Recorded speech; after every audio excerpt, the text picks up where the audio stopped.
이런 제목으로 말씀 선포하겠습니다. 오늘 오직 예수님입니다. 오늘 생명터치 주일 되기까지 우리 성도들이 참 새벽 터치하면서 열심히 기도했습니다. 귀한 우리 인맥들을, 우리 가족들을 정해놓고 기도하고 그분들을 예수님께로 오늘 영상 보신 바와 같이 길 되시고 진리 되시고 생명 되시는 예수님께 연결되는 삶이 되도록 수고하고 애써 오셨습니다. 또 그 결과로 오늘 2부 예배 때 많이 오시겠지만 오늘 1부 예배 때도 함께 오신 분이 계십니다. 분주함과 많은 어려운 일이 있었겠지만 결단하여 나오신 여러분들을 환영하고 축복합니다. 잘하신 일입니다. 여러분의 인생이 더욱더 복되기를 원합니다. 사람들은 저마다 행복이라는 꿈을 꾸고 있습니다. 행복을 추구하는 것은 인간의 본능이자 기본 권리입니다. 그래서 우리나라 헌법 10조에 보면 모든 국민은 인간으로서 존엄과 가치를 가지며 행복을 추구할 권리를 가진다라고 명시되어 있습니다. 헌법에 행복 추구권이 명시된 것입니다. 그런데 참 이상하지요?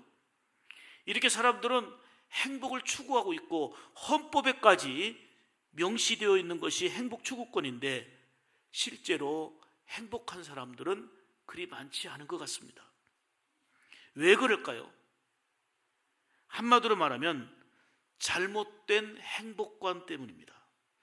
사람들은 보통 돈이나 권력이나 눈에 보이는 현상적인 것들을 통해서 그것을 붙잡고 소유하면 행복이 온다라고 착각을 합니다. 그러나 보세요. 돈, 명예, 권세 이런 것들이 우리 인생에 잠깐의 즐거움을 주고 사는데 편리함을 제공하긴 하지만 그것이 우리에게 행복을 가져다 주나요? 그리고 지금 행복한 나의 삶을 지켜주고 보장해 주나요? 아닙니다. 오히려 이러한 것들 때문에 고민하고 염려하고 힘들어하는 일들이 훨씬 더 많습니다. 여러분, 행복이란 무엇입니까? 그리고 그 행복을 어떻게 얻을 수가 있겠습니까? 저는 프랑스의 작가 이 모파상의 단편 소설에 나오는 그 목걸이 내용을 좀 더 읽어봤습니다. 여기 주인공 그 마틸드는 아주 가난한 여인이었지만 사치스러웠습니다. 그냥 형편은 넉넉하지 못하고 많이 힘들었지요. 그런데도요, 어디를 나가면은 막 치장하고 나가야 되고 사치를 부렸습니다. 남편의 월급이 적어서 경제적인 그 압박과 어려움 때문에 늘 남편을 향하여 원망하고 불평을 해댔습니다. 근데 하루는 남편이 장관 관저에서 열리는 그 파티가 있다고 초대장을 가지고 온 겁니다. 초대장을 내미는 남편에게 또 불만을 털어놓습니다. 내가 입고 갈 옷이 있어야지요. 그런 장관 집에서 잔치를 초대했는데 내가 거기에 입고 갈 옷이 있어야지 하니까는 남편은 몰래 모아뒀던 400프랑을 내놓아서 그것으로 옷은 해결합니다. 그런데 부인은 이 장신구가 없다고, 목걸이가 없다고 또 투정을 부립니다. 그러다가 아주 잘 살고 있는 그 부자 친구에게 찾아가가지고 비싼 목걸이를 빌렸습니다. 이 목걸이를 빌려서 파티장에 갔습니다. 파티를 잘 마쳤는데 그만 친구에게 빌렸던 너무 비싼 소중한 목걸이를 잃어버린 것입니다. 파티가 끝나고 아무리 여기저기 뒤지고 찾아봐도 그 목걸이를 찾을 수가 없었습니다. 친구에게는 이 목걸이 잃어버렸다고 말을 하지 못하고 비밀로 그는 거의 전 재산을 털다시피 해가지고 36,000프랑이라고 하는 엄청난 비싼 그 목걸이를 사가지고 친구에게 전달해 주었습니다. 이 부인은 10년 동안 이 빚을 갚느라고 온갖 고생을 다하면서 팍 늙어버렸습니다. 겨우 빚을 다 갚고 한시름 놓는 그 어느 날 거리에서 목걸이를 빌려줬던 그 친구를 우연히 만나게 됩니다. 그동안 있었던 일들을 이제서 10년 동안 이렇게 고생했던 거, 파티장에서 그 목걸이를 잃어버렸던 거, 그래서 집 전 재산을 팔아가지고 또 빚을 내서 이 목걸이를 사서 갖다 줬던 거, 이거를 다 얘기했습니다. 그랬더니 이 친구가 깜짝 놀래며 얘기합니다. 아, 그거 내가 빌려준 거는 500프랑짜리 짝퉁이었어. 500프랑짜리 짝퉁이었어. 이 말을 들은 마틸드 부인은 기절할 뻔했습니다. 이 소설은 빈 껍데기 가짜 행복, 짝퉁 행복에 속아서 그것에 올인하여 고민하고 이게 행복이 있는 것처럼, 뭔가 얻을 것이 있는 것처럼 온갖 팍 늙을 때까지 수고하고 있었지만 거기에는 행복도 없고 소중한 가치도 없고 허탄과 허무함만 들게 되는 인생을 풍자하는 얘기입니다. 안타깝게도 많은 사람들이 행복을 추구하면서도요, 의미 없는 일에 시간과 물질과 재능을 쏟아붓고 있습니다. 그러니 결국은 열심히 한 만큼 더 허탈하고 더 허무해집니다. 행복인 줄 착각하고 속는 것입니다. 사랑하는 여러분, 참된 행복은 우리가 좀 더 건강하면, 좀 더 많이 가지면, 그리고 명예나 지금보다 훨씬 좋은 환경을 누리게 되면 그것이 행복을 보장해 주는 것이 아닙니다. 분명히 말씀드립니다. 참된 행복은 예수님 안에 있습니다. 그런데 어떤 사람들은 이렇게 말해요. 교회 다니는 사람은 도대체 무슨 재미로 사는지 이해가 안 간다는 거예요. 술을 먹나, 도박을 하나, 담배를 피우나, 황금 휴일인 토요일 주일에 어디 놀러 가지도 못하고 교회에 매여 있지. 도대체 답답하고 교회 다니는 사람은 무슨 재미로 사나? 여러분들은 답답합니까? 정말 재미없습니까? 김영근 장로님 빼놓고는 생각 중이에요 지금. 사랑하는 여러분, 행복을 원하십니까? 행복도 별로 원하지도 않고. 지금 행복하십니까? 여러분, 행복을 얻기 위해 그토록 노력하고 힘쓰지만 거기서 여러분들이 행복을 얼마나 맛보고 계십니까? 잠시 그것이 행복을 준다 해도 그 행복이 내 곁에 계속 우리를 기다려주고 있고 내 곁에 머물러 있지 않습니다. 조금 지나면 끊임없이 가정 문제, 또 건강 문제, 경제 문제, 장래 문제, 요즘에는 조현병 등 정신 문제 등 수많은 고민과 염려의 문제가 행복을 자꾸만 갉아먹습니다. 순간적인 쾌락은 있을지 몰라도 근본적인 행복은 없습니다. 오늘 본문을 보면 두 아들이 있었는데 그 중에 둘째 아들이 아버지에게 말합니다. 나에게 줄 분깃을 미리 주십시오. 재산을 주십시오. 그래서 자신에게 돌아올 재산을 미리 받아갖고 먼 나라로 떠났습니다. 어찌 보면 자유를 향한 화려한 외출이요, 당당한 독립선언처럼 멋있게 보일 수도 있습니다. 그런데 본문의 강조점은 집을 떠난 이 아들은 허랑방탕했고 다 소진하고 모든 걸 다 잃어버렸고 결국은 아버지의 품으로 돌아와 모든 것이 회복되고 행복을 찾았다. 이게 바로 오늘 본문의 핵심입니다. 그러므로 본문은 탕자의 가출 드라마가 아니라 회심 드라마요, 귀향 드라마입니다. 오늘 여기서 우리는 참된 행복이 어디에 있는지를 분명하게 깨닫게 하고 발견케 합니다. 사랑하는 여러분, 근본적이고 절대적인 행복은 첫째로 하나님 아버지의 품으로 돌아와야 행복이 있습니다. 14절 보시면 다 없앤 후, 탕자가 그 재산을 다 없애버린 거예요. 그 나라에 크게 흉년이 들어 그가 비로소 궁핍한지라. 20절, 이에 일어나서 아버지께로 돌아가니라. 이렇게 말씀합니다. 둘째 아들은 많은 걸 가지고 있었어요. 만족했어요. 즐거웠어요. 이걸로 마음껏 먹고 누릴 수 있었습니다. 친구도 많았습니다. 풍요로웠습니다. 처음에는 그와 함께하는 사람도 많고요, 인기도 좋고요, 모든 것이 즐거운 것처럼 여겨졌습니다. 그런데 안타깝게도 그것이 오래 지속되질 못했습니다. 돈은 다 떨어졌지요. 친구도 멀리 떠나지요. 거기에다가 큰 흉년까지 들어서 먹을 것조차 없는 비참한 신세가 됐습니다. 아버지를 떠난 그는 자유요 독립처럼 여겨졌는지 모르지만 결국은 돼지가 먹는 쥐염열배를 먹으면서 허기진 배를 채워야 되는, 더 이상 떨어질 곳이 없는 가장 배고픈 자리로 전락하고 말았습니다. 무한한 자유와 사랑을 꿈꾸며 떠났을지 모르지만 그는 뼈저리는 외로움과 고독한 자리에서 몸부림칠 수밖에 없었습니다. 오늘 본문 내용은 바로 이것입니다. 세상의 모든 조건을 갖추고 풍성한 것을 지니고 손에 쥐고 행복여행, 자유여행을 떠난 인생이라도 하나님 아버지를 떠나면 다 잃게 되고 소멸되고 행복과는 거리가 멀어진다. 이게 바로 오늘 본문이 주는 말씀이에요. 그 풍요로운 조건이 행복을 지켜주지 못한다는 거예요. 내 손에 쥐고 있는 그 어떤 것이 나의 자유와 행복을 보장해주지 못한다는 얘기예요. 그리고 인생은 언제 만날지 모르는 인생 흉년과 가뭄을 만나게 되는 거예요. 돈으로 해결하지 못하고 힘써도 애써도 어찌할 수 없는 그런 상황을 만날 수 있다는 사실입니다. 유명한 도스토옙스키는 우리가 하나님을 떠날 때 하나님만 떠난다고 생각하지만 하나님을 떠나는 순간 우리는 모든 것을 다 잃어버린다, 이런 말을 했는데요, 굉장히 공감이 가는 얘기예요.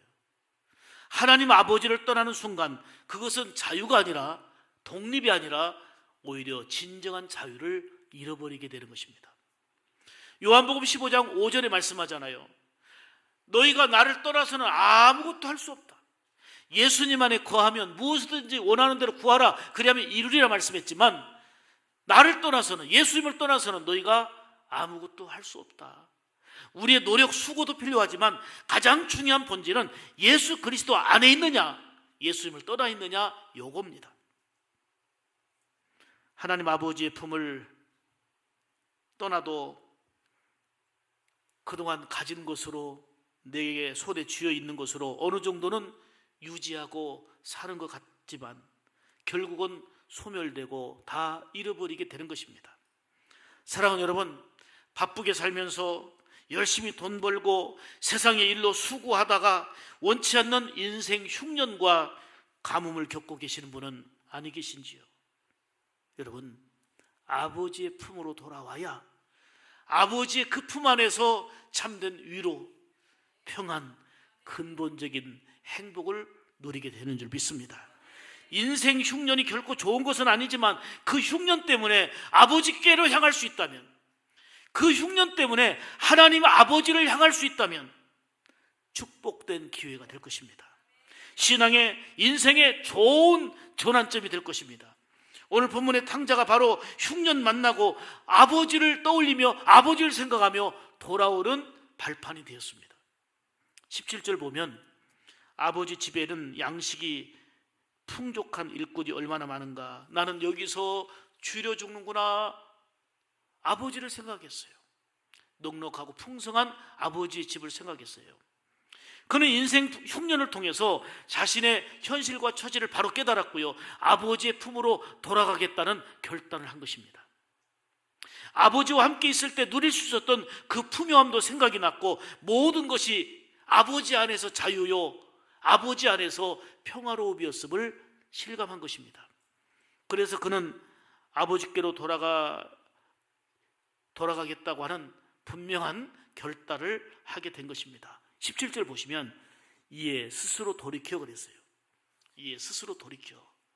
그런데 이 말이 놀라운 말이에요. 영어 성경을 보니까 He come to himself로 되어 있는데 이는 자기 자신에게로 돌아왔다 하는 거예요.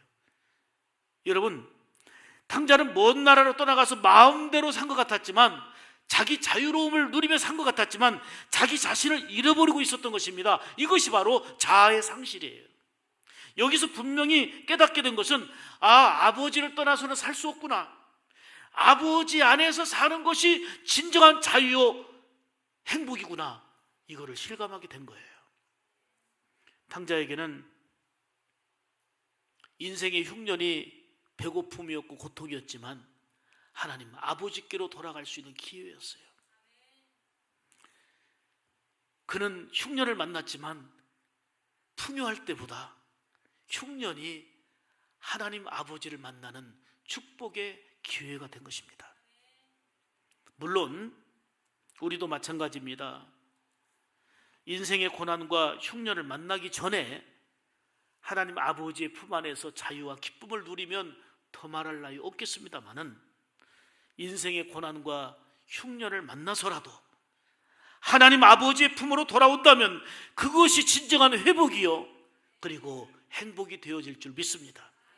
지금도 기다리고 계시는 하나님 아버지께로 돌아와서 세상이 주지 못하는 참된 평안과 그토록 추구하던 행복을 얻는 이런 성도의 삶이 되어야 될 줄로 믿습니다. 두 번째로 아버지의 품을 향하여 가기 위해서는 일어나야 합니다. 20절 보시면 이에 일어나서 아버지께로 돌아가니라. 아직도 거리가 먼데 그를 보고 측은히 여겨 달려가 목을 안고 입을 맞추니 이런 말씀을 합니다. 왜 탕자가 일어났습니까? 다시금 아버지의 집으로 돌아가기 위한 행동입니다. 일어났다는 것은 이제는 행동하는 것입니다. 결단을 넘어선 행동입니다. 여러분, 우리는 늘 생각만 하고 맞아 이렇게 해야지 생각만 하고 결단만 하는 걸로 끝나지 말고 일어나야 합니다. 행동해야 되는 것입니다. 참된 행복은, 참된 평안은 하나님께 있습니다. 하나님께 돌아온 인생이 회복과 그리고 놀라운 은혜와 더불어서 잃어버렸던 그 행복을 되찾게 되는 것입니다. 오늘 18절 19절 말씀 보시면 내가 일어나 그랬죠? 일어나 아버지께 가서 이르기를 아버지여 내가 하늘과 아버지께 죄를 얻었사오니 지금부터는 아버지의 아들이라 일컬음을 감당치 못하겠나이다. 나를 품꾼의 하나로 보소서. 이렇게 하겠다는 거예요. 염치가 없잖아요. 이미 재산 받아갖고 다 허랑방탕 다 써버렸으니 아버지의 품이 생각나긴 하지만 염치가 없으니 아들 자격을 잃었으니 품꾼의 하나로 써주소서. 그냥 허기진 배나 채워야 되겠다는 생각이에요. 아버지께로 돌아가겠다는 생각에만 머물지 않고 일어난 것입니다. 여기서 중요한 메시지가 있어요. 우리는 회개하기 위하여 일어나야 합니다. 하나님 아버지께로 향한 출발을 위해서 일어나는 행동, 그게 필요한 것입니다. 일어남은 변화입니다. 일어남은 순종입니다. 일어남은 행동입니다. 우리에게도 일어나는 그 신앙이 필요하다는 말씀입니다. 오늘 우리의 문제는 깨닫기도 하고 은혜도 받기도 하고 도전도 받기도 하고 결단도 하지만 일어나 행동하지 못한다는 이것이 문제입니다. 언제까지 생각만 하시겠습니까? 이제는 일어나고 이제는 행동해야 되는 것입니다. 그 안에 변화가 있고 그 안에 은혜가 있는 것입니다. 일어남은 불신앙의 자리를 떠나는 행동입니다. 일어나는 것은 하나님께로 향하는 결단이요 행동입니다. 나의 창조자, 나의 구원자, 나의 전능자이신 하나님께로 돌아가는 출발선입니다. 여기에 회복이 있고 여기에 행복이 있는 것입니다. 하나님께 나아가는 것이 믿음이요 놀라운 은혜와 상을 기대할 수 있는 것입니다. 그래서 히브리서 11장 6절에 이렇게 말씀합니다. 믿음이 없이는 하나님을 기쁘시게 못하나니 하나님께 나아가는 자는 반드시 그가 계신 것과 또한 그가 자기를 찾는 자들에게 상 주시는 이심을 믿어야 할지니라 그랬어요. 돌아오면 하나님께서는 받아주십니다. 환영해 주십니다. 탕자가 일어나 돌아올 때에 아버지는 거리가 먼데 그를 보고 측은히 여겨 달려가 영접했습니다. 이것이 아버지의 사랑이고 이것이 기다리는 사랑이고 이것이 용납하시는 사랑이고 품어주시는 하나님 아버지의 한량없는 사랑인 것입니다. 그러므로 아버지의 품을 향하여 가기 위하여 일어나는 신앙이 탕자에게 있었던 것처럼 우리에게도 있어야 되겠다는 것입니다. 세 번째로 기다리고 계신 아버지는 기쁨으로 영접해 주었습니다. 20절 보면요, 이에 일어나서 아버지께로 돌아가니라. 아직도 거리가 먼데 그를 보고 측은히 여겨 달려가 목을 안고 입을 맞추니 이렇게 말씀합니다. 둘째 아들이 지금 아버지의 집으로 돌아오고 있습니다. 아버지의 집으로 돌아오긴 하는데 천근만근입니다. 마음이 무겁습니다. 아버지 별 낯이 없습니다. 너무 죄송한 거예요. 아버지 집에 배고픔을 면하기 위해서 오긴 오지만 그래 터벅터벅 오는 거예요. 힘없이 오는 거예요. 오늘 본문에 보니까 아버지와의 상당한 거리, 즉 거리가 뭔데 그랬잖아요. 아직 상당한 거리가 있어요. 이거는 단순한 거리를 넘어서 아버지를 떠나 멀어진 거리, 허랑방탕하게 생활했던 내 자신을 아버지가 받아주실까?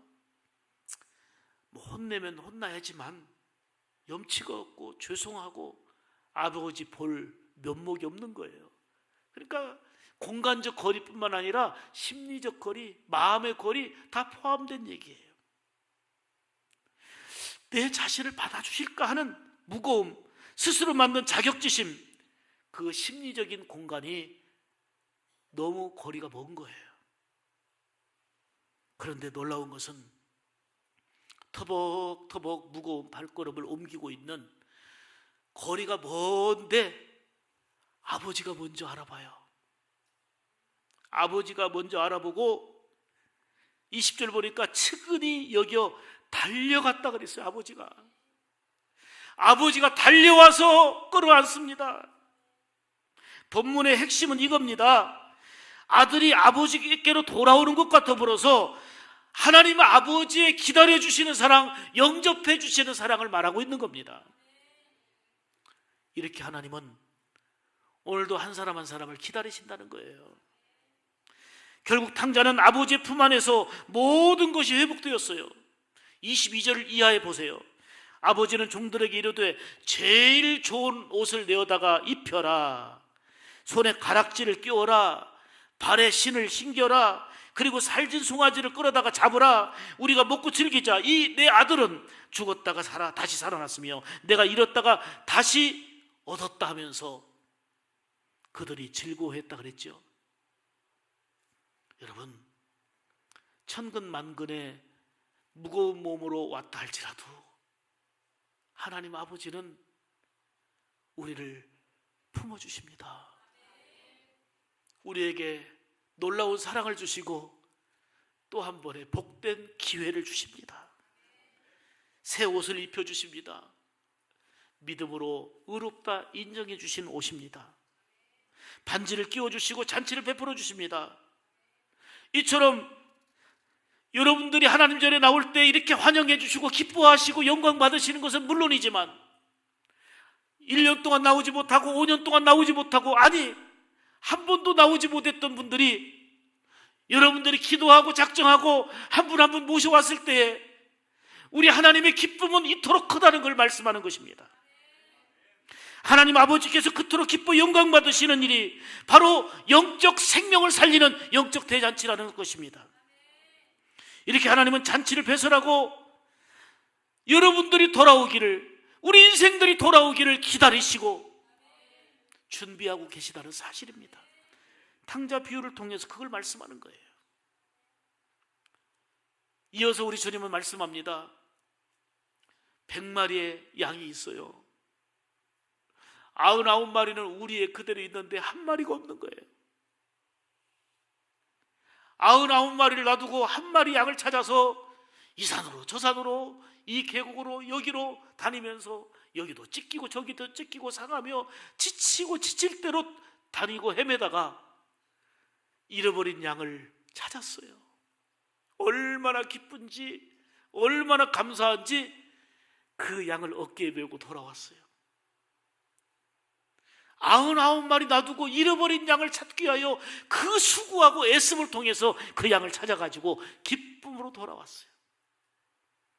그리고 너무너무 기뻐서 잔치를 베풉니다. 여기서는 이제 또 재밌는 얘기로 잔치를 베풀려니까 또 양을 잡아야 될 거 아니에요. 그 잃어버린 양을 찾아와 갖고 99마리 중에 하나 또 잡아갖고 베푼 거 아니에요. 성경의 메시지는 딴 게 아니고요, 잃어버린 한 생명을 찾았을 때 기쁨을 얘기하는 거예요. 잃어버린 양의 소중성, 온갖 희생과 수고와 아픔을 감내하고라도 그 잃어버린 양을 찾기를 원하시는 하나님 아버지의 마음이 이 말씀을 통해서 우리가 구구절절 느껴지지 않습니까? 사랑하는 여러분, 이처럼 생명 살리는 일은 이벤트요 행사가 아니라 주님의 기쁨이요 영적 대잔치입니다.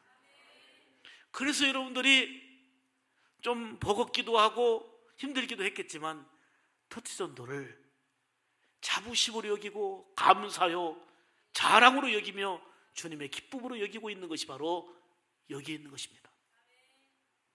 오늘 본문을 통해서 주시는 메시지는 분명합니다.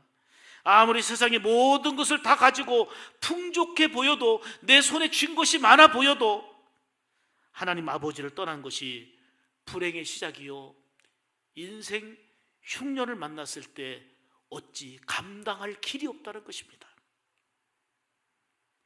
여러분, 행복한 사람은요 환경과 상관없이 행복해요. 불행한 사람은요 환경과 상관없이 불행합니다. 아담 하와는 그 넉넉하고 풍성한 에덴 동산에서도 불행했어요. 요셉은 차디찬 감옥에서도 행복했어요. 환경을 놓고 보면 아담과 하와는 걱정할 게 뭐가 있어요? 다 풍요로움인데 하나님의 말씀을 떠나고 하나님을 멀리했을 때 그 에덴 동산에서도 행복을 잃었어요. 요셉과 바울은 차디찬 감옥에서도 기쁨과 행복을 잃지 않았던 것은 그 안에 주님이 함께 하심을 믿고 의지했기 때문에 주님 안에서는 그 환경을 뛰어넘는 절대적인 기쁨과 소망이 있음을 보여주고 있는 것입니다. 우리 인생을 행복하게 만드는 길은 지금보다 나은 조건과 지금보다 더 좋아질 환경에 있는 게 아니고 일어나 하나님 아버지께로 돌아오는 데 있습니다. 하나님을 향하는 데 있습니다. 그리하면 기다려 주시고 준비해 주시고 기회를 주시는 하나님의 그 품 안에서 회복의 은혜와 그리고 근본적인 행복의 기쁨을 누리게 될 줄로 믿습니다. 사랑하는 여러분, 지금 행복하십니까?